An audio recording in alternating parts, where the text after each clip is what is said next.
Samtang nagpadayon ng Kapitolyo sa paghatag og mga hinabang sa mga labing apektado nga mga dapit, hatagan usab sa kagamhanan sa lalawigan sa Sugbo og ayuda ang mga Sugboanon nga nangaguba ang mga panimay tungod sa bagyong Odette. Migahin ang Kapitolyo og tag 5 milyones ka pesos matag board member nga maoy bahin-bahino nila alang sa ilang mga konstituente sa ilang distrito nga kinahanglan magpaayo sa ilang panimalay. Sigon ni Gobernador Gwen Garcia nga mahimo pa gani niya kining pausbawan ngadto sa 10 milyones pesos. Depende kung naapay nahibilin nga pondo sa panudlanan sa kagamhanan sa lalawigan sa Sugbo. Kini ang gipaybaw ni Gobernador Garcia ngadto sa mga bukal ato sa ilang tigong kagahapon Lunes, Disyembre 27, kauban ang mga opisyal sa Department of Trade and Industry ug Mandawi Chamber of Commerce and Industry. We focus now on rebuilding people's homes. Unahon sa natong mga tao. Puloy-anan usa sa mga tao. Labi na in town mga kabus. Mo na unahon nato.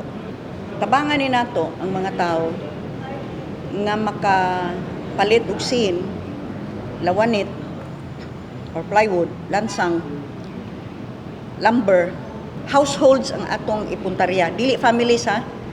There are households that duha ka pamilya pero di man nato matabangan tanan. Ang unahon nato nga doon na sila'y mapuy-an og balik. Gawa sa kwarta nga iapod-apod sa board members, aduna gyapo ihatag nga ayuda ang Kapitolyo nga tag 5 milyones pesos ngadto sa 10 milyones pesos nga ipaagi sa local government units sa apektadong mga dapit. Ug aron masiguro nga dili magamit ang kwarta sa laing tumong, dili sa lapi ang madawat sa katawhan, kay isyuhan sila sa Kapitolyo og coupon cards ug mao kini ang gamiton pagpalit og building materials sa hardwares, lumber ug construction suppliers sama sa mga sin, lansang, plywood, lumber ug ubang materyales. Susama kini nga paagi sa Sugbo negosyo, diin coupons ang gipanghatag sa mga benepisyaryo nga maoy ilang gigamit sa pagpamalit sa ilang gikinahanglan sa negosyo didto sa mga partner nga tindahan. Just imagine that, kaya na to ang 10 million per. That's 170 million. That will be pumped right into the economy. Tabang sa atong mga negosyo.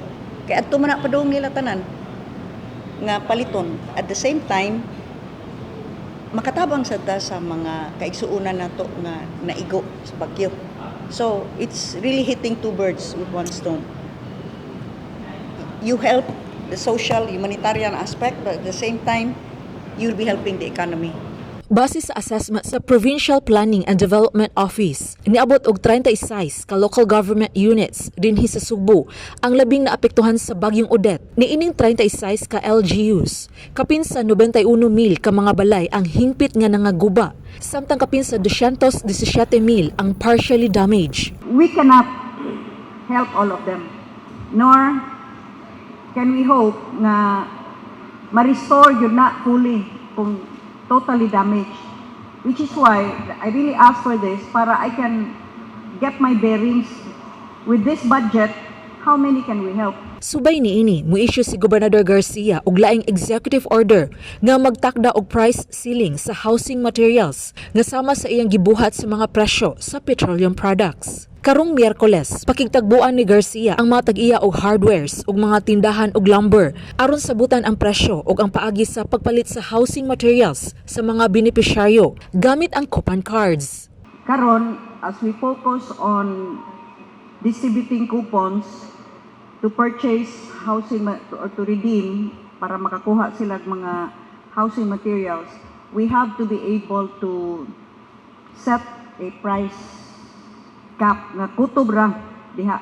When we set the price, and since we will be already assuring them of what, almost 100 billion sa atong 17 board members lang, o niya ang kada lungsod butangan masanang kog tag 5 million.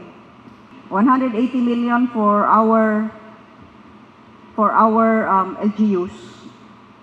The 17 board members, that's 85 million. So that's more than 200 million na sales immediately. And kung ikupo na nato, that's pump priming the economy again. That's helping the merchants and seeing to it that katong mga nagkupot atong ang coupon maka-rebuild sa ilang mga kinabuhi. Sheila Gravinez, Balita sa Sugbo.